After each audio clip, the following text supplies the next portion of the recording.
Good afternoon and good evening. And for those of you that's going to be in the morning side, this is Biggie with the Diaspora Talk. I want to welcome everybody to the show. And those of you that's going to be sharing and liking this video, please do not forget to share. I really appreciate that. In the meantime, I just going to put a few videos that's going to be very interesting later on today. And our discussion today is going to be United Nation and United Nation of Africa. Well, in parentheses, I put it African Union, but we're going to discuss a few things that's been going on with the United Nation on the 7/7 session when that was going on this whole week. I'm going to pick some videos and dissect and get a little bit deeper and to get to know all these institutions. It takes time, but we need to know and how it goes and how it works. And for all of us, it's very important that we are aware of who's what, doing what, and where we at. So as far as I'm concerned, I try to make everybody understand that everything that is in here, I have facts based, and as well, I can put my own personal opinion. And first and most, I would wish everybody a happy Mescal Day coming on September 27th. But today is Saturday, September 24th, and I just want to wish you ahead of time. And I'm, like you see, I'm ready to go and celebrate Mescal. One of my families that put a feast together, and now I start to understand the prayers and putting the good wishes to all of you out there that's celebrating Mescal. Mescal means, by the way, the cross. This is the cross celebration. It's a big celebration in Ethiopia. It's very important that everybody get to know about it, because this is the commemoration of the feast of finding the true Holy Cross of Jesus Christ, Mescal Festival in Ethiopia. And some of the video that I'm going to be sharing later on is going to show just that and a little bit of the history. And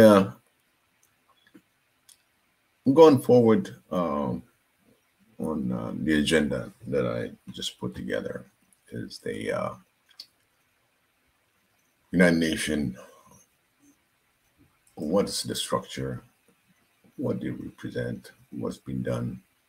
Then I'll put some video for everybody to notice on how this thing is put together.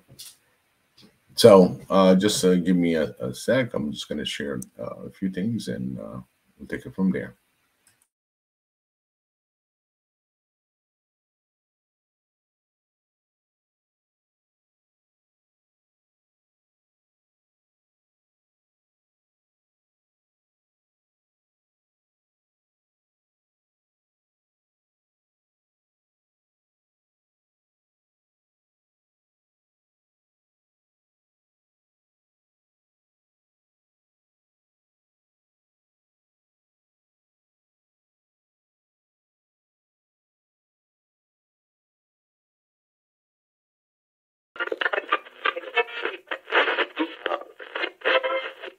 So the lie began from the very beginning of time, right? And I can ask you one question right now. What does history tell us here about Africa? Who discovered Africa? If you write right now on Google who discovered Africa, you find out that is one white man that he came and discovered Africa. And you can ask yourself that how can you discover a place that already exists? How can you discover a place that people already live in that place? It is impossible, but that's what the history tells us. That's what people believe about Africa, that it was discovered by a white man. This guy, he came, and then he went back, he gave a report, and then the next we know is colonialism, because those guys, they sat somewhere to divide Africa like a piece of cake, because they discovered it, they own it, it belonged to them. But that is us. We discovered, we're the first people to know. And today you have a lot of people around the world that they think that Africa was discovered by them.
What I keep saying that nobody ever understands is, if you want to kill a book, the easiest way to do it is to ignore it.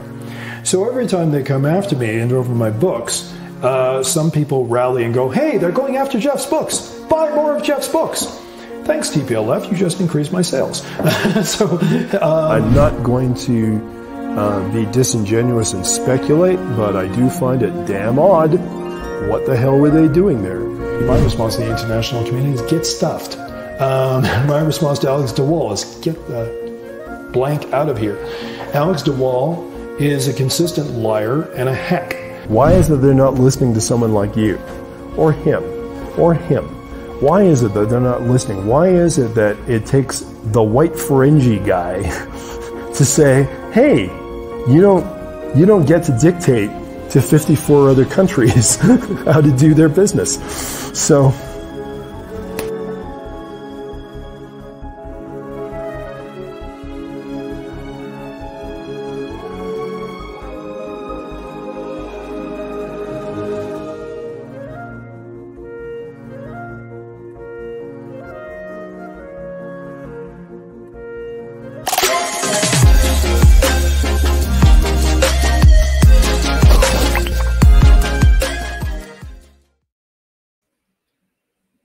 well, again, welcome to the Diaspora show to speak the voice and to say the last Jeff Pearson on part one, what it says 9 p.m. I just put it in there. It's not it's at the past, but at the same time, just to show you that he was there and discuss great things on the show with the Mika interview. Again, thank you, Jeff, for really supporting us, being there for us. I just want to give him an appreciation, and then this is very important for all the supports that we get from him. Again, thank you. RTV did also a great help to the show, to the Swahili Nation One Africa. And all right, let's get to the nitty-gritty things that I wanted to share on my screen. And I don't know how big this thing is going to be. And you're just going to have to let me know, because this is how it goes. And I'm going to start dissecting a few things. And again, today's shows, it might run a little bit short, but again, we can do a lot more as the time progresses because of the engagement that I have. And again, I guess this is a little bit too big for the screen. And I'll show you a few things where I can really share that. Probably gonna need to share my smaller screen. And let me adjust this. Bring some of my show, and then bring it here. And hopefully this will be a lot easier to share on a smaller screen. Thank you for joining again. This is the Diaspora Talk with Big E, and I really appreciate you all. And I'm going to share my screen. Hopefully everybody can see my screen. Okay. I just need some comment if you can see my screen, and if it is clear. I just want to make sure that it's all good. Okay. Can somebody drop on the comment if you can see it clear?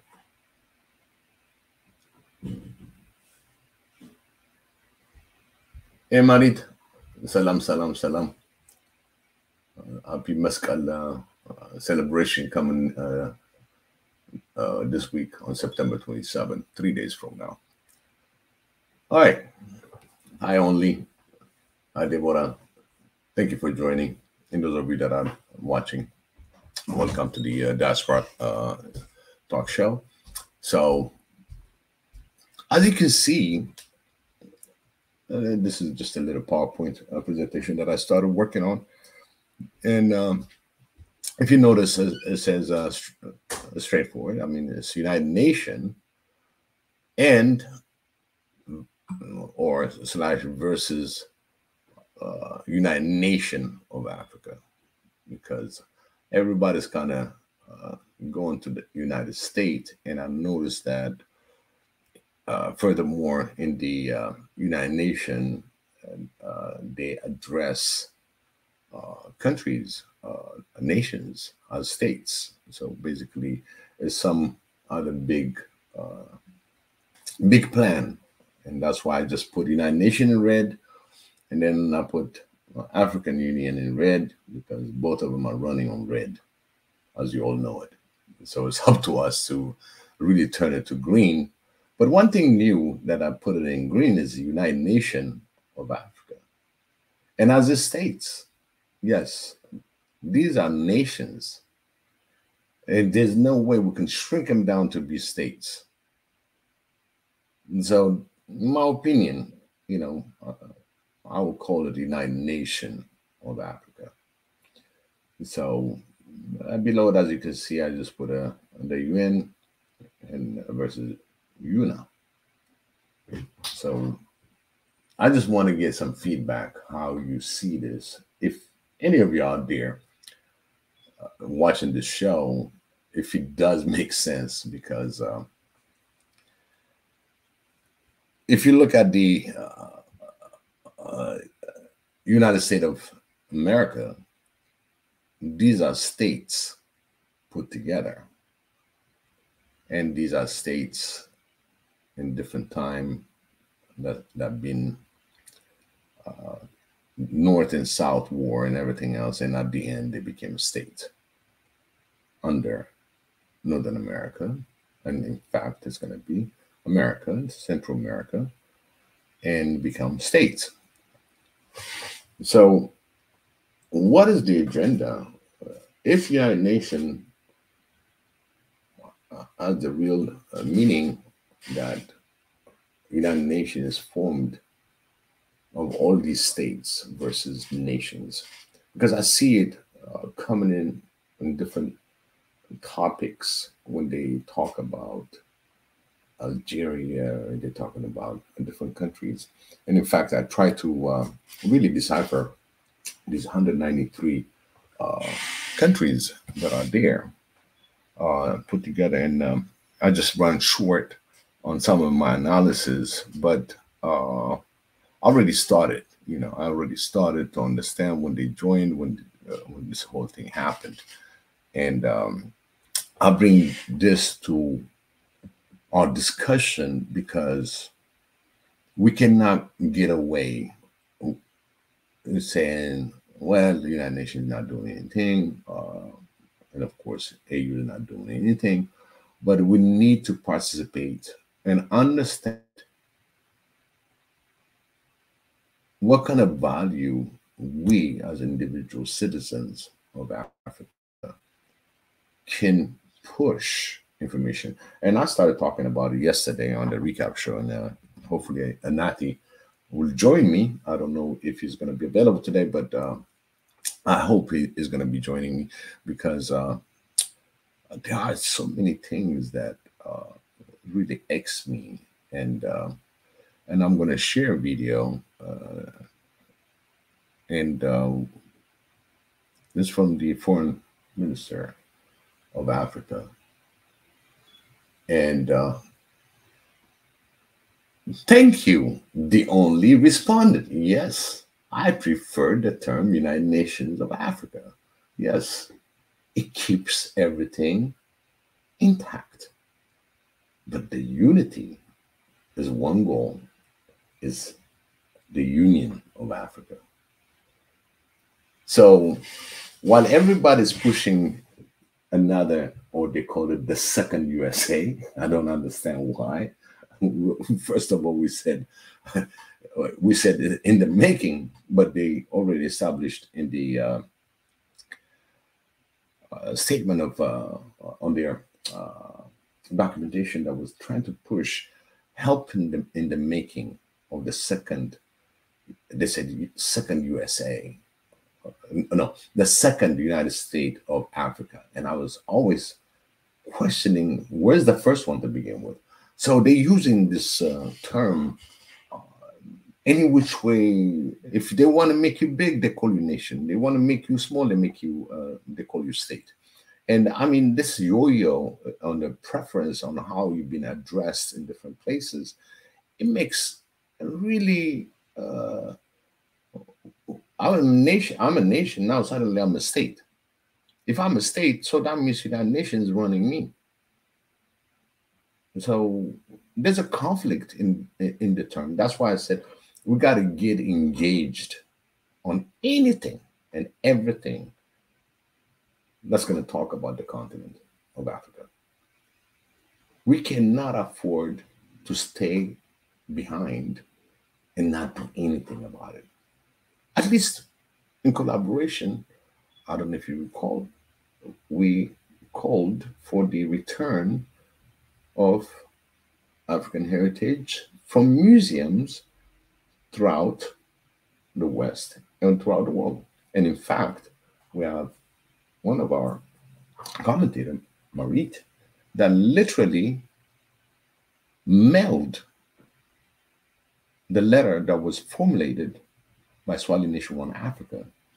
And we were really successful getting responses and returns during that fight to return all the artifacts that was robbed from Africa.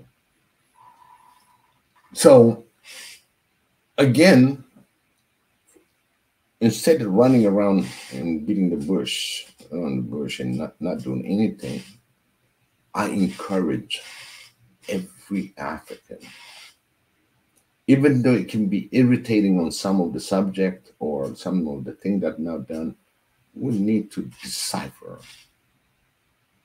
first our African Union, and anything that's been thrown at us, we're going to have to be proactively supporting each other when it comes from the United Nations. There are so many mandates, so many programs that's supposed to be as a priority, and they're not being done. But the minute they find that there's a tool or a way to knock down one African country or anything, they will put something in urgency, and it becomes like a witch hunt. And no truth to it, nothing in the background, just this is what's happening on the ground on their own narrative. And whoever who's really going to sell you arms and inflate and give you more arms to kill one another. So that's why I've been talking about African Union the past 2-3 weeks. And now, since it is the 77th session of the UN Assembly meeting, and what they debate about, what they're talking about, I mean, I know it's a long discussion, it's a long speech, but for those of us that really have the interest, the heart interest about our continent, we should at least see a couple of the videos here and there, what the messages are from the African leaders, because really they brought up so many subjects. And one of the major subject is to really reform the national security, the Security Council, and bring transformation. All of them across. Any African leader that was on that podium, their excellencies, they really brought that subject over and over. Of course, you know, this has been said for a long time, because things that's happening right now and what's going on out there, as you all know, it's kind of biased. You know, it's like everybody has his own way. Whoever who's got the upper hand and more vocal and more of has the ability to influence the actual media, they get the narrative echoing from one end to another. In fact, some of the major media really goofed on some of these things that have been echoing, which was false. And they just added in there without fact checking or anything else. They just put it in there. Yep, we are part of it. But again, it blew up on their face. Again, we're going to have to go to the nitty gritty part. So I just went to the next slide. And look at the basic structure of the United Nations. The main parts of the UN structure are the General Assembly, the Security Council, the Economic and Social Council. We got the Trusteeship Council that I need to really dig into it. What in the trustee, we'll talk in another day because it's going to take a longer time. The International Court of Justice, and as you know, the UN Secretariat all were established in 1945. So everybody should really understand when this is after the Second World War, because the first one was the League of Nations, or I believe there were like 11 nations in there, and one of the nations was Italia. Italian, even though they cannot attack one another, we've been attacked by the Italians, and that's when Haile Selassie addressed that. And after that, everything started changing. The Second World War went on. Then they decided to have evolved from the League of Nations to pretty much in the United Nations. But on their progress, on their things, as it says, the United Nations is a global diplomatic and political organization dedicated to international peace and stability. The UN was officially established in 1945, like I said, following the horrific events of the World War II, when international leaders proposed creating new global organization to maintain peace and avoid the abuse of war. So if we are in that, let me just put it a little bit, so anybody that wants to read, these are the pretty much the information that I just collect, just to see everybody's in the same page. So let's think. And there's a lot of change that's needed. And in summation, I have this great speech that was done by, now I'm very proud of her, and she's the foreign affairs minister from South Africa. That I found very astonishing.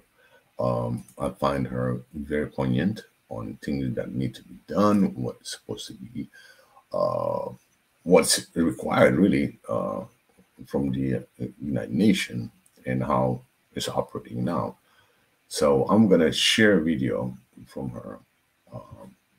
I highly recommend it. And this is going to give us a leverage. It's going to give us a leverage on how we dig in deeper, because she points it out. She points it out as it is. Okay, so let me bring this video so we can all share. And I'm going to let it run for a while, so just a little bit, and I'm going to stop the video, and then we're going to discuss different things. All right, let's see. I'm going to stop sharing this one. And stay tuned.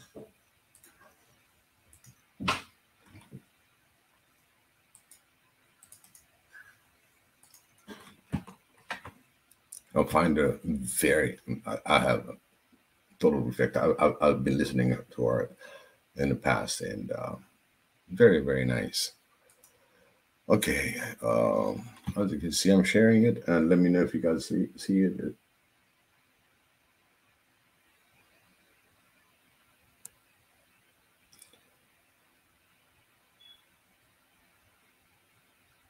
it seems like I got really a good vote already on my comment section.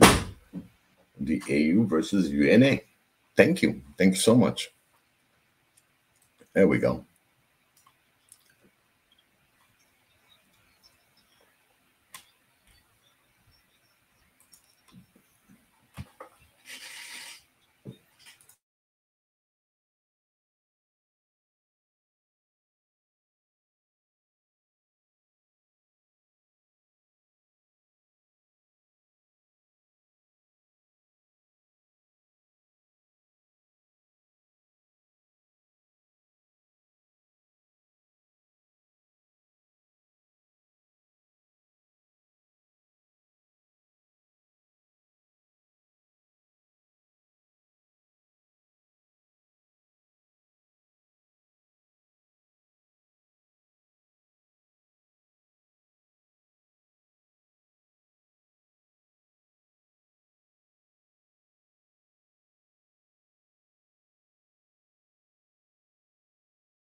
Again, as she says, the key information that she just put out about poverty and all that, is it being focused?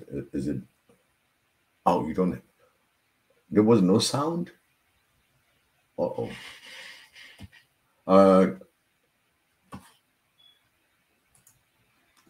only, you cannot hear it? Or anybody else out there when I played it? Do you have a voice issue? Let me see. It's actually a maximum. Can somebody do a sound check if I play it?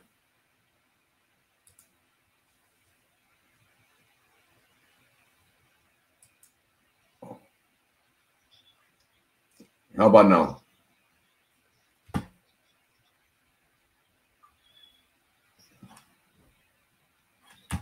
All right, just give me a minute. Sorry.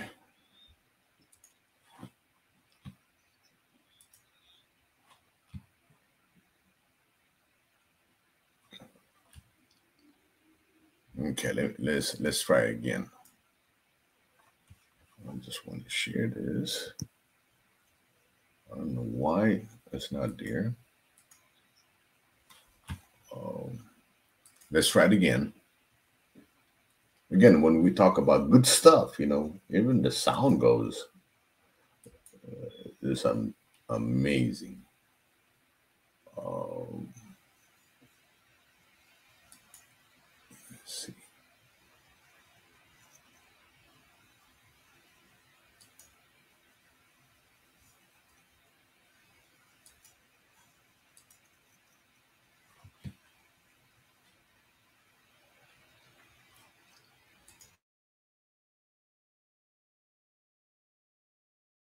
All right, I'm gonna play it and mute myself and see if the sounds come back.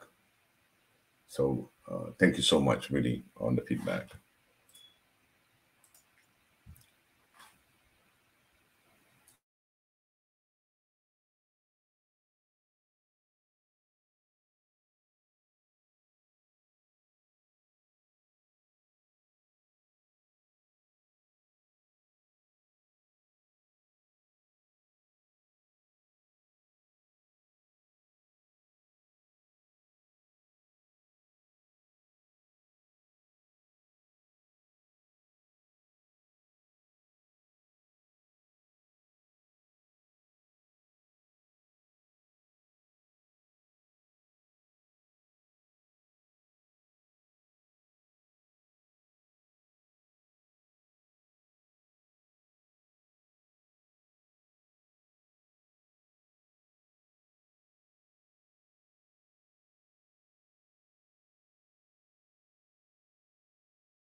Again, really, my apology. I don't know why, even though I shared the screen, they're not having the sound, and that really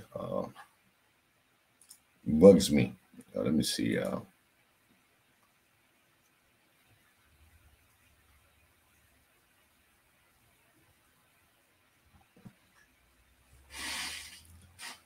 Because she has a very, very straightforward question directed to the president of UN.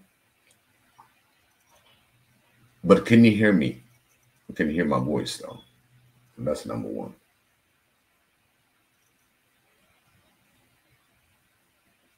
Okay.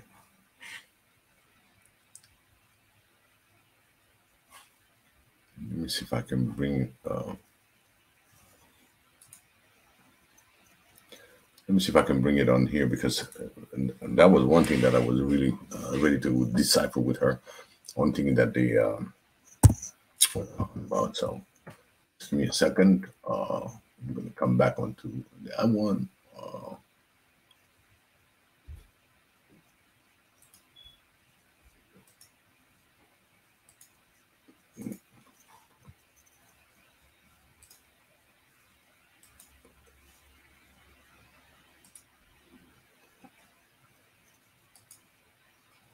I'm going to do a sound check with you guys if you can hear the following.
Trying to get the links up and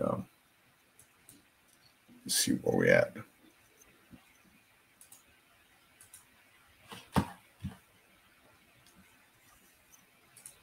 Okay, I'm going to share this video.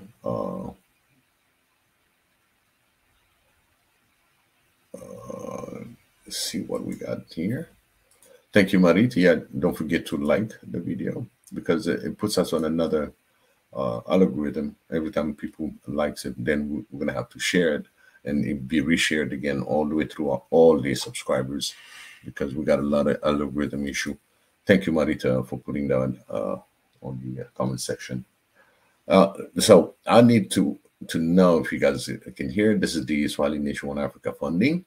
We're at 4,222. So let me know, unless there's. So the lie began from the very beginning of time, right? And I can ask you one question right now. What does history tell us here about Africa? Who discovered Africa? If you write right now on Google who discovered Africa, you find out that is one white man that he came and discovered Africa. And you can ask yourself that how can you discover a place that already exists? How can you discover a place that people already live in that place? It is impossible, but that's what the history tells us. That's what people believe about Africa, that it was discovered by a white man. This guy, he came, and then he went back, he gave a report, and then the next we know is colonialism, because those guys, they sat somewhere to divide Africa like a piece of cake, because they discovered it, they own it, it belonged to them. But that is us. We discovered, we're the first people to know. And today you have a lot of people around the world that they think that Africa was discovered by them.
Oh, great.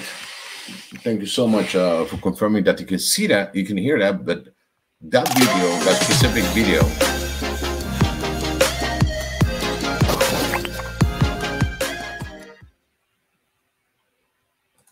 specific video, is from Swahili Nation, is captured by Mika, and we should be able to share it, but I don't know what happened unless I need to go out from the YouTube and go at it, because it seems like there's something that's muffing that specific topic, and this is on the Swahili Nation. And you go on the Swahili Nation One African page, you'll see her page was SNN and all that. But when it comes to sound, I'm listening to the sound, and I'm pretty sure everybody can hear it too. But it's kind of giving me trying to understand what's going on. Is in that specific video. I'm still buffering that we need to make sure that our videos are playing with all the sounds, because this is shared, and we should be able to listen to it. And this is from the UN. Okay. My apology again to all listeners. I don't know what happened to the sound for that specific video. And it's on the Swahili Nation. It's already pre-edited, and it should have been played easily, where we can all listen. For some reason, video is not working.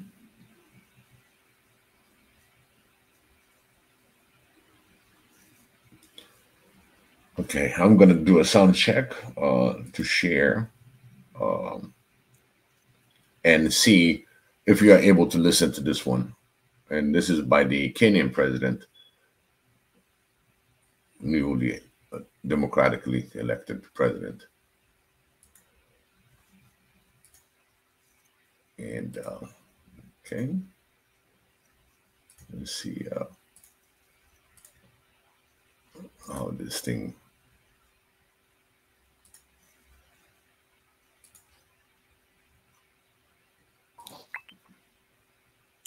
I am grateful for the immense privilege to join your excellencies in this distinguished assembly, a privilege made possible by peaceful democratic transition following free and fair elections in Kenya on the 9th of August, 2022. Elections that not only stand as testimony of the universal power of democracy, but also of the manifest ability of African peoples to invest in stronger nations and a secure future, robust institutions, effective constitutions, and the impartial administration of the rule of law guarantees the achievement of shared aspirations. This 77th session of the UN General Assembly comes at a unique moment when the entire world is struggling with multiple grave challenges that include regional conflicts, the COVID-19 pandemic, the triple planetary crisis, food insecurity, and the rising cost of living. I take this opportunity to congratulate you, Mr. President, on your election to preside over this session, and to express my confidence that your wealth of experience offers us significant assurance of your good leadership. Your motto, solutions through solidarity, sustainability, and science, succinctly captures with particular resonance the urgent imperatives of our time. I assure you of Kenya's firm support and cooperation during your tenure. I further take this opportunity to commend your predecessor, His Excellency Abdullah Shahid, for his bold steps in steering the United Nations community and for ensuring its business continuity under the unprecedented circumstances occasioned by multiple global threats, such as the COVID-19 pandemic. Excellencies, human well-being is under grave threat. The health of the planet requires urgent attention.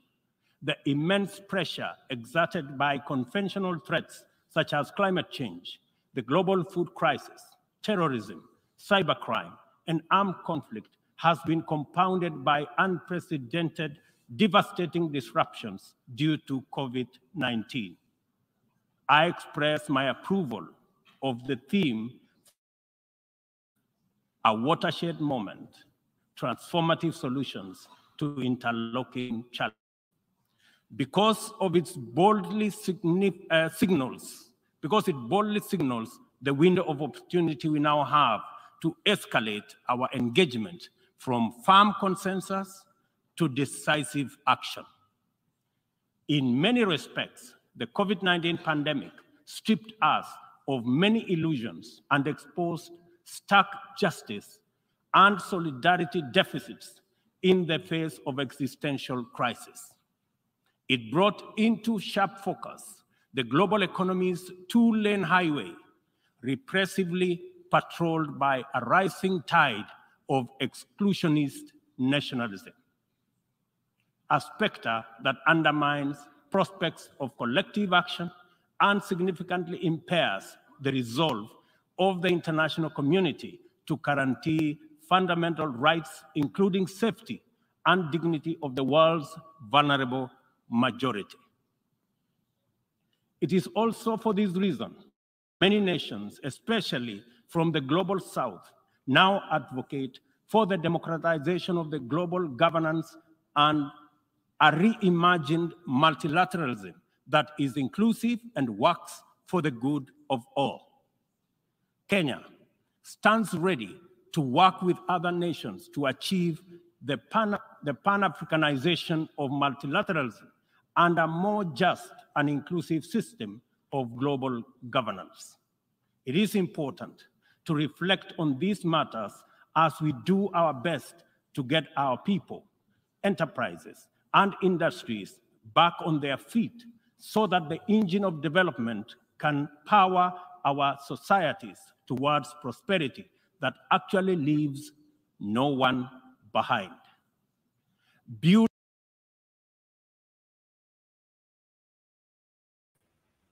In that aspect,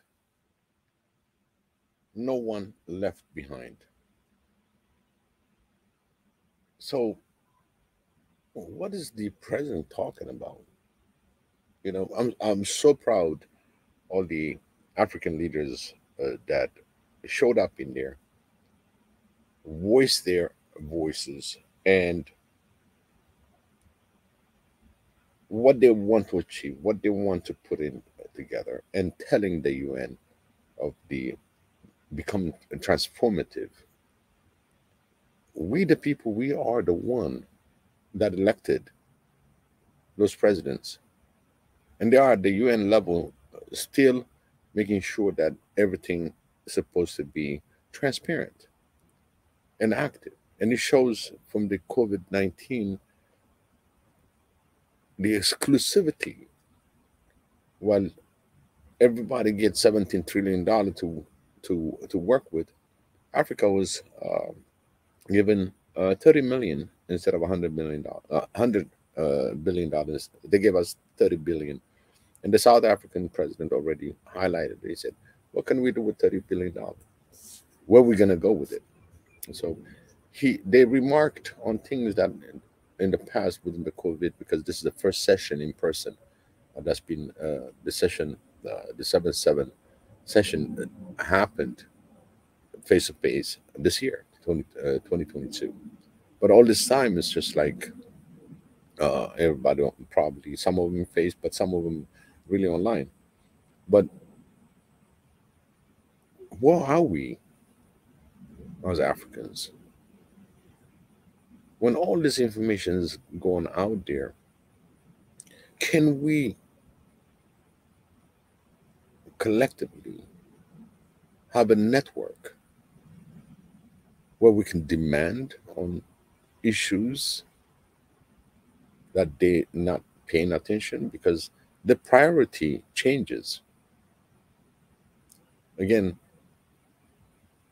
when the pandemic showed up, oh, okay, everything else stayed out of the African side, but it was given a high attention in a different part of the world.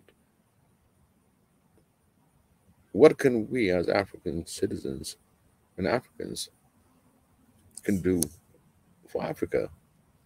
One thing we can do is write.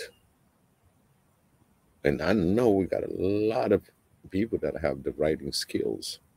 Put the right words.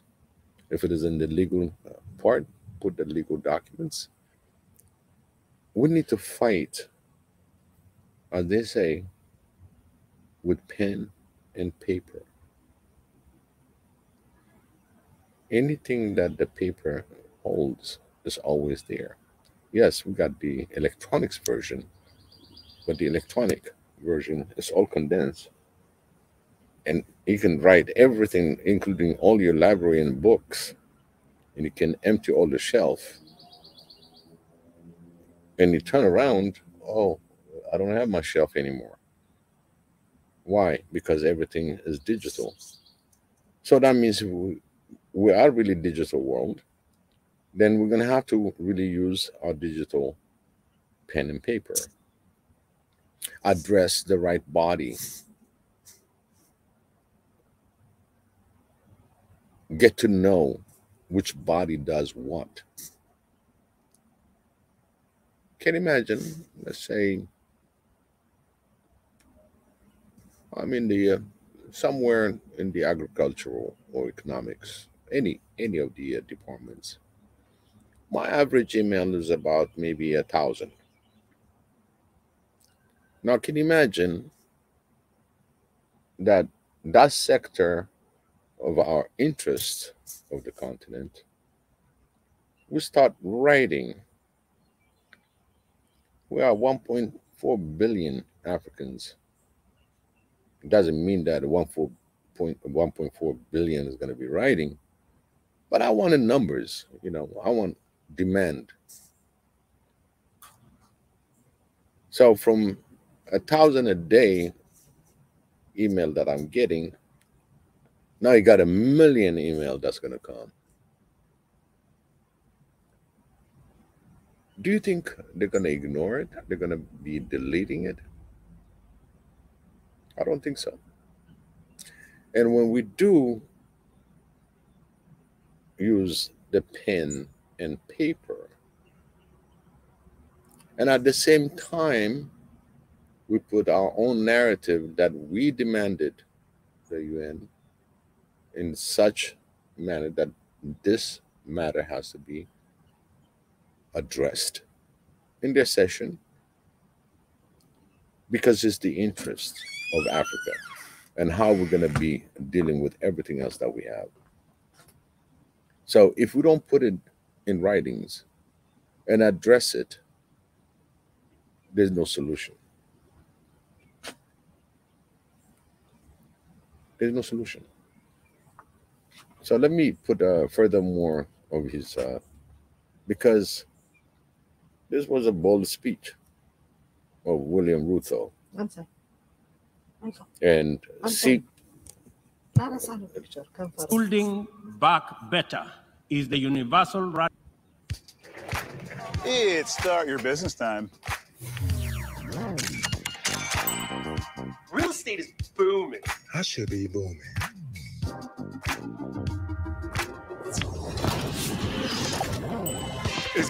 Rallying call to incorporate lessons learned into doing more in a better way to recover from the shock. I suggest that we have a golden opportunity to faithfully adhere to this motto by augmenting it inward and indeed with an additional B, building back better from the bottom. Building back better from the bottom upwards is essentially about including the marginalized to working maturity in the economic mainstream. The bottom millions relentlessly wage their daily battle for survival. Again, what is the model of Swahili Nation One Africa? You know, this is our model. Our model is from the bottom to the top. Again, you know, Swahili Nation One Africa, our movement is organic, and being organic is from the bottom to the top. I want us to pay close attention of these institutions that are out there, that they don't service us with the lip service. We want them accountable.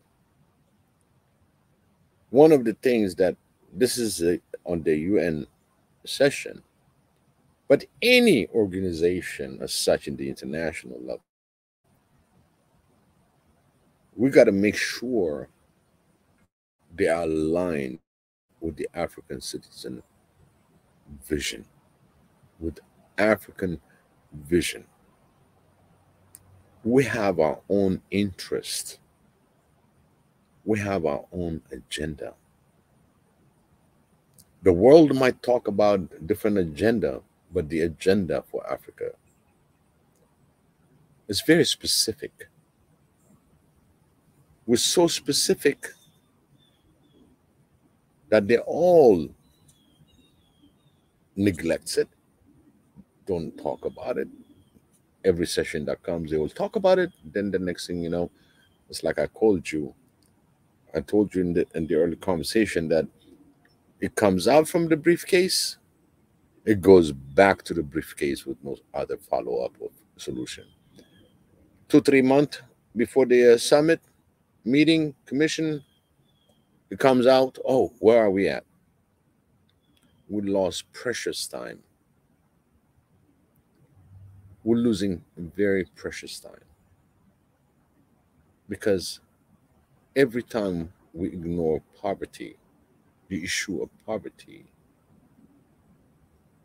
we're losing people, Africans. And when I said losing, it's by the million. It's not thousands.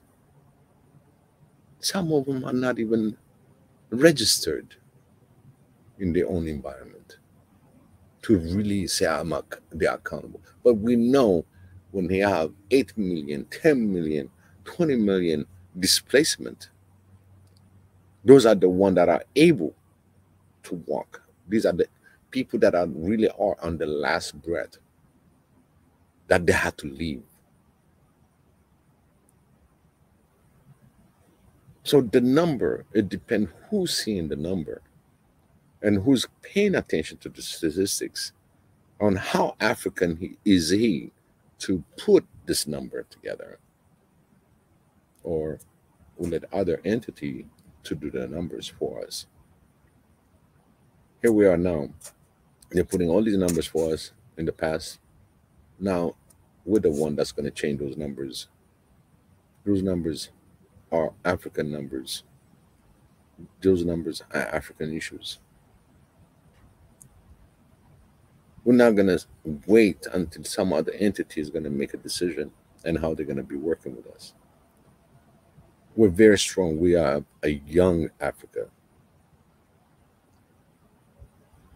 Is to put these puzzles together and having a straight, brutally honest movements. We, the people, work with the people. We're going to work with us, ourselves. Let's discuss these matters. Let's not turn our back on it. Because whatever that goes behind your back, as they say, it's not fruitful. But if you're facing it heads on, and see and pick one specific line, let's say, about poverty. Within poverty, there's different scales, different things that we can address. Once we define it, and we see that they said those entities that are United Nations that's supposed to represent Africa inclusive, if they don't do it, we are the one that's going to take that march and do what we have to do as immediate need to that specific issue. We have brains, intellects, smart Africans. You can ask the question and get the help you need. But that question has to be addressed to the right audience that has the listening capacity and that can process that specific question to be fruitful in the next level. We have leaders. We have smart leaders. We have smart Africans. It's how to put them together without the divide. It's up to us. Are we in it? Are we participating?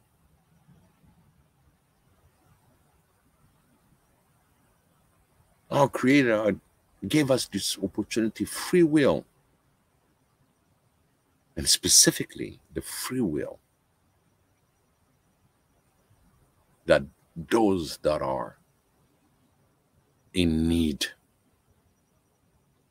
I'm talking about the need of the basics. Food, water.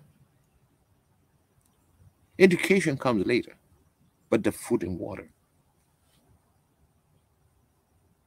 Are we willing to give what we have?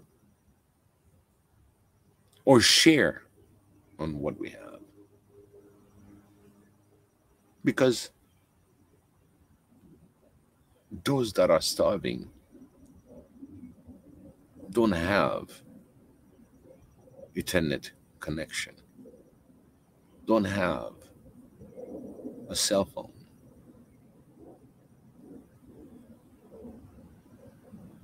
So those of us who are within the region, we are the voice for them.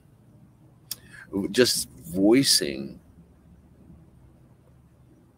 is not efficient enough. We have to give.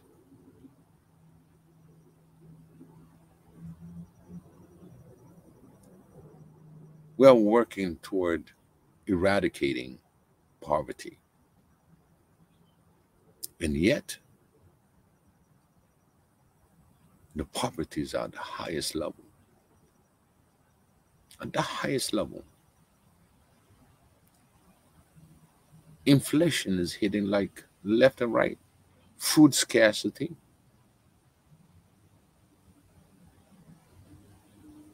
We want to take charge of that. Those who have it, share it. Not only just your money, your knowledge. How can we defeat this monster that's devastating our continent? I'm bringing this United Nations, AU, the African Union, because we have to be deeply involved to change what they were not able to change. Our individual contribution on what we know, on expert level. About the expert level, I don't know about that, but on what you know best, let's put it that way. because they're going to say he's the expert of an expert, an expert. And then the word expert loses senses. But those that are talented or gifted, we got engaged. Because everything that these head of state leaders, African leaders, talked about is about the interest of Africa that was not done, or being transparent about it. But the awesome thing that they put in also is that Africa is not alone. And they've been pointing out different other countries on what they're facing.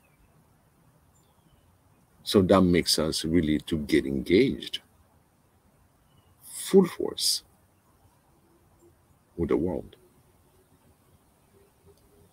Because what good is it just, I think we can have our own really exclusive, like an island like Africa, yeah. But is that what we want? We don't want to be excluded. We want to be inclusive with the rest of the world. The only difference is that they're not treating us with respect. And does Africa has to earn her respect? No.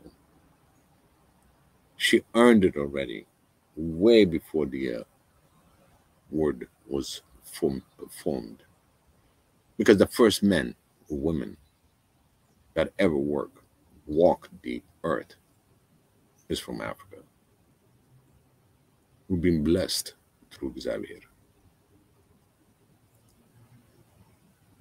And we have a long way to go, but I want the short term to be effectively fighting the poverty in the continent. This topic has been over and over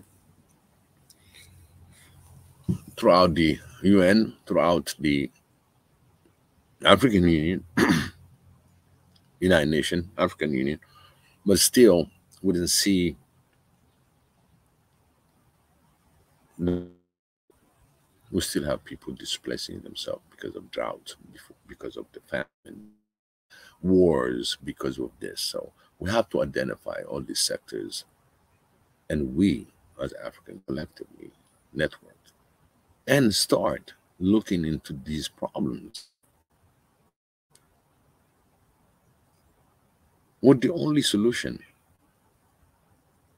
We Africans, for Africa, what the only solution? We know our people. We know our nations. Each nations can collaborate with each other and make this very fruitful. You know, they call it struggle. You struggle when you don't know how. But we have the knowledge. We have the know-how. It's just to put them together without ethnicity, without border, just as one.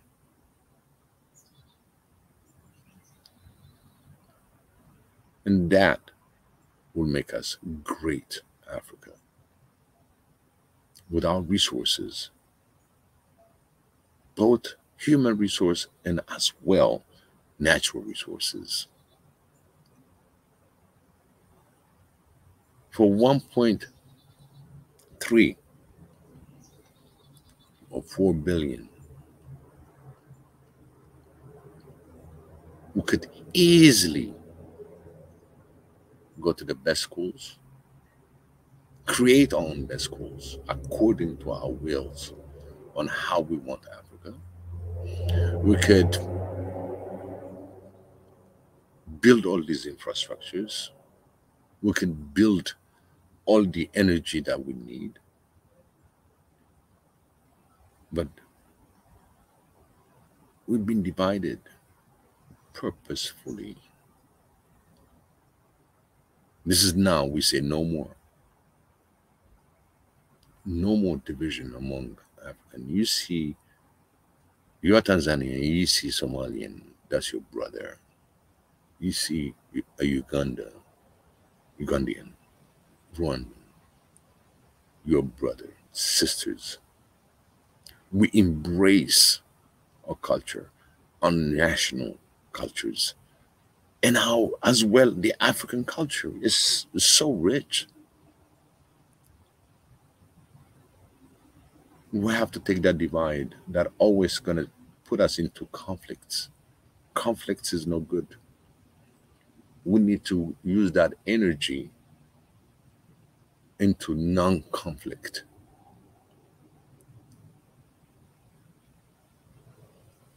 We need to have the power, the will of engaging.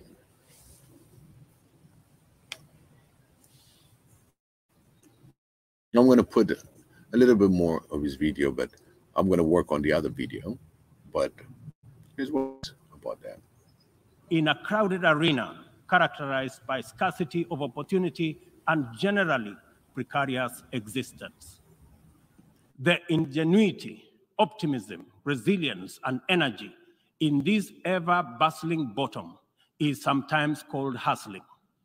Invisibly to policymakers and beyond the reach of many public services, these hustlers take nothing for granted, surviving overwhelming odds and frequently succeeding greatly. In the words of Abraham Lincoln, things may come to those who wait, but only things left behind by those who hustle. It is time to bolster the resilience of our nations, to mainstream these millions through deliberate strategies and efforts for economic inclusion by building back better from the bottom up. The interlocking challenges of conflicts, triple planetary crisis, and the global food crisis have impeded our momentum and obstructed our focus on achieving fundamental transformations towards sustainable development. In the Horn of Africa region, severe drought and disruption of supply chains due to the COVID-19 pandemic, as well as the Russia-Ukraine conflict, have left us food insecure, and consequently, we have been constrained to repurpose our strategies to prioritize drought and famine relief, insulating education and disruption, and improving social protection and healthcare systems to secure the well-being of our people.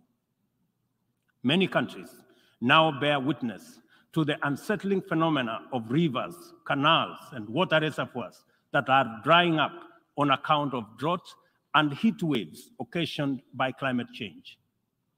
Kenya is no exception. The northern arid and semi-arid rangelands of our country have been gravely impacted by drought, whose severity has not been seen or experienced in 40 years. 3.1 million residents of these atolls are now severely food insecure on account of scarce rainfall over 3 consecutive seasons, leading to poor crop and pasture. This unprecedented confluence of immensely adverse events has exacerbated water scarcity and starvation by rising food prices, thus complicating Kenya's roadmap towards delivering good life to our citizens and hindering the progress to achieving SDG number 6 and SDG. Severe drought has affected not only the Horn of Africa and the Sahel regions, but continues to devastate many others, including Asia, Europe, and the Americas. If for no other reason, the fact that we all are in this together. You know, these are the part that I'm talking about, all the droughts and the displacement. And when he talk about Kenya, yes, he's the Kenyan president, but at the same time, he's talking about the Sahel, the Sahel area, and all these things that's happening. So he's really bringing other information about African informations. So what are we going to do about it? Are we ready to tackle this poverty? Are we in it? Do we feel it? The children, the mothers, the fathers, the whole family migrating. Because things that we can make easy for them. Why is it always going to be international donation?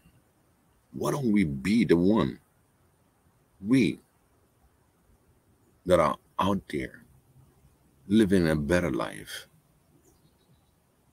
to be generous, just give. And how we're going to give, that's another issue.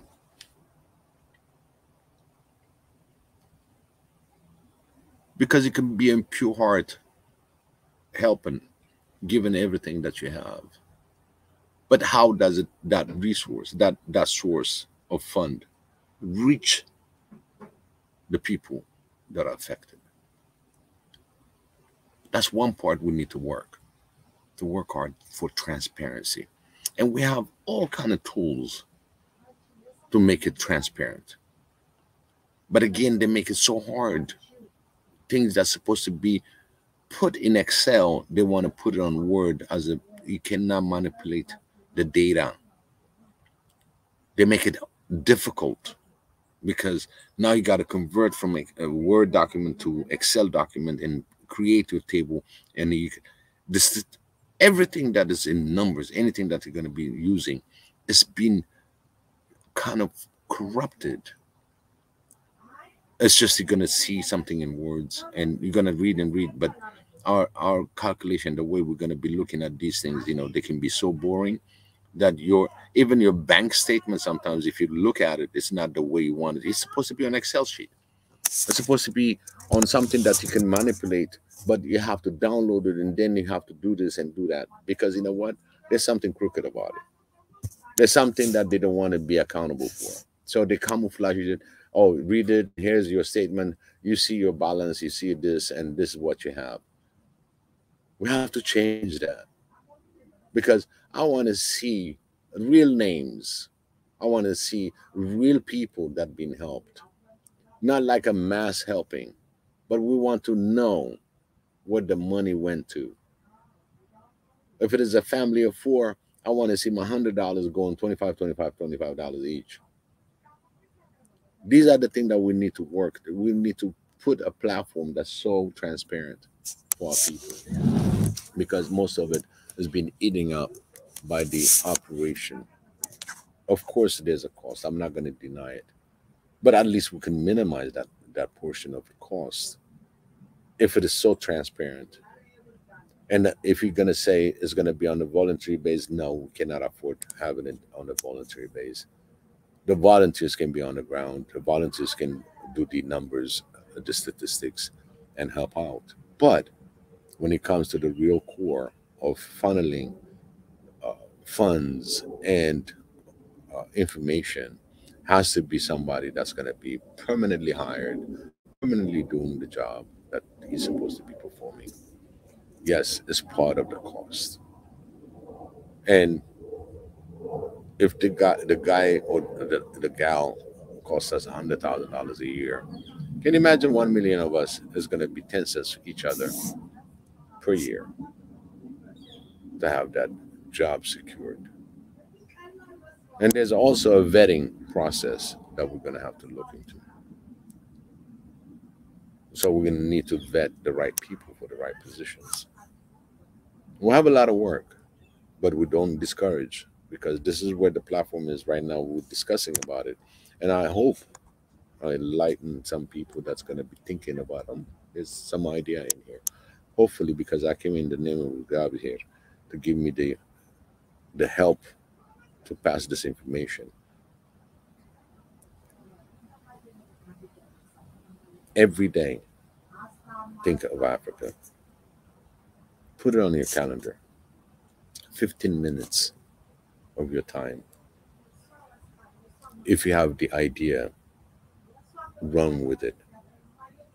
Run your numbers. Run your ideas. Because every single idea, especially if it comes through the land, through the continent, is what they're experiencing and what they can do. There's so many ideas in there. We need to support these people that really want to do something about eradicating poverty.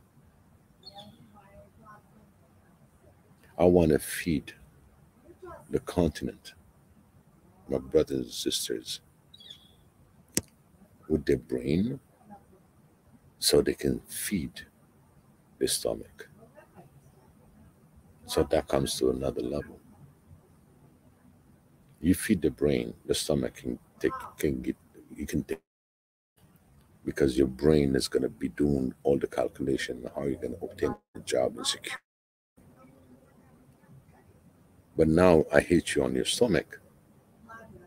Your brain doesn't have time to think.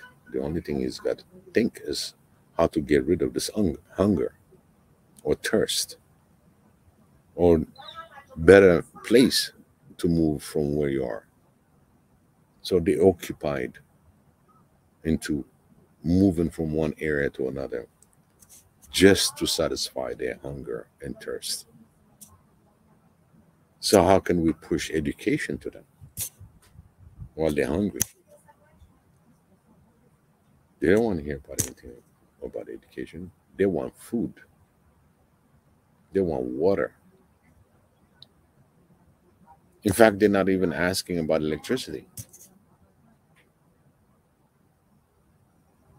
These are the key points that I would love to discuss with those of you who would like to join me.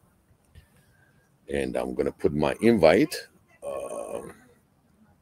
Please join me, So in the meantime, I just want to, while you're joining me, I'm just going to let him, I'm going to play the video a little bit more because it's a 36 minutes long. And as you know, today is Maskal celebration on my side of my family. I have to attend. To attend, but in the meantime, if I have a panel, anybody that's going to join me, I would love to hear it. Must strengthen the case for concerted efforts across continents. With this in mind, I call on member states and all relevant stakeholders to demonstrate strong political will and showcase effective cooperation by supporting the most affected countries financially, as well as through sharing land restoration and climate change adaptation technologies. It is through collaboration to expand inclusion that we can attain a new paradigm in multilateralism. The latest report of the Intergovernmental Panel on Climate Change reminds us that we cannot afford to waste another moment debating the merits of doing something vis-a-vis doing nothing. It will soon be too late to reverse the course of events, and then even the best possible interventions will not suffice. As leaders, every day is an opportunity to expedite our efforts to confront the triple planetary crisis. It will be recalled that during the Stockholm Plan 50 meeting, which Kenya had the honor of co-hosting with Sweden, there was consensus from states on the need to act urgently in addressing environmental impacts. Given this agreement, it is deeply concerning that little progress has been made in respect of the needful actions. It is time to collectively contemplate urgent measures needed to implement high-priority actions required to contain ongoing disruptions as we deliberate on long-term implementation approaches to be undertaken. I fully agree with the Secretary General's memorable statement that, and I quote, we have a rendezvous with. Start your. All right. At this level, as he said, if we don't act now, it might not be reversible. So we must act now. As an assignment, since I'm going to cut it short today, and maybe I might have a later show, because I find it very important that we need to discuss all these matters when it comes to the UN. I shared you some of the one of my PowerPoint presentation. I'm going to put some numbers and everything else. I'm going to work on it, and hopefully I'm going to present it next week, and come with a solution, because Africa needs African solution. Nobody knows Africa like Africans. And in that, you know, I would conclude my Diaspora Talk show. Like I said, for all of you that are out there and asking me if I'm ready for the celebration, yes, I'm ready, and here I am. And I really thank you for supporting me on the comment section. Those of you that are really enjoying. So like you see, that's my my clothes today. So anyway, in that, I would say have a wonderful evening. And for those that are in the afternoon, have a wonderful Saturday afternoon. And I wish you all to have a great Mescal for my Eritrean and Ethiopian brothers and sisters out there. And celebrate, because we need to celebrate. Every celebration, that means it keeps us alive. And let's celebrate the lives of Africa and Africans. So until next week, or maybe later on, I'll try to squeeze some time this evening. And those of you that's going to join me, I really appreciate it again. It's a lot of work to do. So spending a few hours here and there, as long as I can nick something and I change something with you and networking, again, I'm very grateful. Thank you so much. And I wish you a wonderful, wonderful evening and mornings and afternoons. Thank you. In that, I pray, my Lord Xavier, thank you so much for giving me this wisdom, being able to speak, being able to put my voice, and being able to have all this wonderful family that you granted me. And I thank you, and we're very grateful for giving us an evening and mornings, nights and day. And through your grace, we're celebrating the day of the cross that we found. Elena found it and shared this information, that your beloved, begotten Son went on it for our salvation. Amen. All right, Africa and the rest of the world in diaspora, this is Shalom and good night, as Pastor Israel said, and it's a wrap for Biggie. I'll leave you with this brand. These are the things that we do in Swahili Nation, One Africa. The geopolitics of the world never got crazier. This is the most craziest place on earth, because this is the portion of land which is owned by absolutely no one. Like, this is the land which is independent. It's not yet colonized. It's not owned by any state. You see, Egypt has some claims to the land of Sudan, and Sudan has claims to the land of Egypt. And if any of the two nations claim this land, they will have to lose all other claims to their neighbor. Like Egypt will have to lose their claims to Sudan, and Sudan will have to lose their claim to Egypt if they take this land. And this land is really not that productive. It's really a desert place. So they chose not to claim it. So this is the only potion in the world which is owned by absolutely no one. And today, I declare that this is Mouseful Kingdom.